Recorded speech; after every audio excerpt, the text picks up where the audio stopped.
मरकजी मिलाद जुलूस कमेटी की जानिब से नूरी शाह दरगाह के सहन में मिलाद डिनर का एहतमाम किया गया। इस प्रोग्राम में मेहमान खुसूसी की हैसियत से Hyderabad city police commissioner CV आनंद ने शिरकत की। इस मौके पर 14 सितंबर को मुनक्किद होने वाले मरकजी मिलाद जुलूस पर इजहार ख्याल करते हुए commissioner police Hyderabad city CV आनंद ने हैदराबाद की अवाम बिलखुसूस पुराने शहर के लोगों का इनके मसाइल ताउन पर मुसलसल ताउन पर शुक्रिया अदा किया। उन्होंने कहा कि हमने इंतजामात के सिलसिले में मरकजी मिलाद जुलूस कमेटी के अहदेदारों से तफसीली बातचीत की।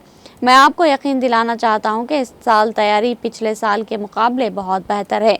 माजी में दरपेश मुश्किलात इस बार नहीं दोहराई जाएगी। इस मौके पर traffic DCP south zone Sneha Mehra, DCP south east zone Chaitanya Kumar और दीगर ने शिरकत की।